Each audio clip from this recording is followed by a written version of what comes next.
उसकी आंखें नम हो गई थीं, जैसे उस पर कोई कयामत गिर गई हो। मैं ये समझ चुका था कि वो बहुत बड़ा दर्द लिए घूम रही है। दरवाजा खोला, वो कांपती आवाज में बोली, मुझे छोड़ कर आओ वापस। मैंने उसे बैठने का कहा और मैंने उसे बोला कि खुद को महफूज समझो। उसे जब यकीन हो गया कि परेशानी लेने वाली कोई बात नहीं है, तो वो मुझे बताने लगी कि मेरा शौहर मर गया, मेरी 2 बेटियां हैं और मुझे ससुराल वालों ने भी निकाल दिया। मेरे माँ बाप भी फौत हो चुके हैं, मेरा भाई भी कोई नहीं है। सब कुछ छोड़ छाड़ कर मैं अपने चचा के घर आई। चाचा के बेटे ने मेरे साथ ज्यादती की। मैंने जब चाची को बताया तो सबने मुझे गलत समझा और मुझे ही गलत ठहराया। उसके बाद मुझे उन्होंने धक्के देकर अपने घर से निकाल दिया। मेरे एक दूर के रिश्तेदार ने एक बूढ़े आदमी से मेरी शादी करवा दी।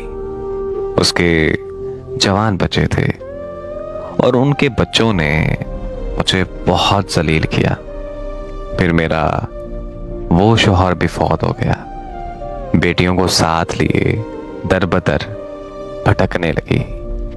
ना ही मेरे सर पर छत थी और ना ही खाने के लिए रोटी। सड़क पर खड़ी थी। एक साहब आए और कहने लगे कि 1 घंटे के 5,000 दूंगा। ना चाहते हुए माँ की ममता, हालात की सताई हुई, आखिर क्या करती, मैं उसके साथ चलती। अब मैं हर रोज अपना जिस्म बेचती हूँ। मैंने किराए पर घर लिया हुआ है। मैं अपनी बेटियों को घर पर अकेला छोड़कर आती हूँ। मैंने बहुत बार सोचा कि खुदकुशी कर लूं, लेकिन मैं जब अपनी बेटियों को देखती हूँ तो मेरी हिम्मत नहीं होती। वो रो रही थी और मैं जमाने की बेहिसी महसूस कर रहा था। उसके सर पर हाथ रखा और मैंने उसे कहा कि मैं तुम्हारा भाई हूं। आज से तुम अपनी बेटियों को लेकर मेरे घर रहो। वो औरत यकीन नहीं कर पा रही थी। कार में बैठा उसके घर पहुंचा। उसकी बेटियां सोई हुई थीं। बहुत ही प्यारी थीं उसकी बेटियां। उन्हें गोद में उठाया तो दिल को सुकून मिला। वो मुसलसल रोए जा रही थी। मुझे कहने लगी कि आप फरिश्ता हैं। वो दुआएं देने लगी अपनी झोली उठाकर। न जाने कितनी दुआएं देती रही।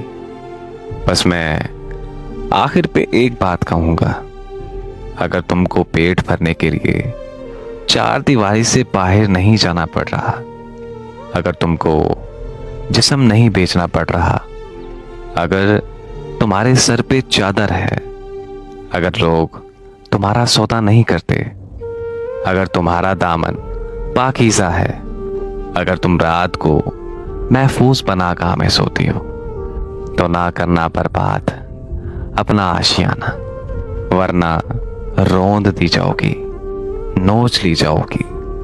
जो औरतें तलाक लिए बैठी हैं, पूछो उनसे।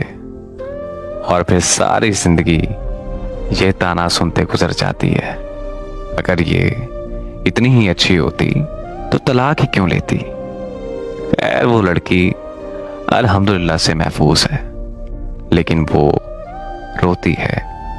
और जानते हो कि औरत की बर्बादी में कहीं ना कहीं मर्द का हाथ जरूर होता है।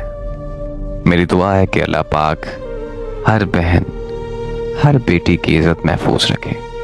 आमीन।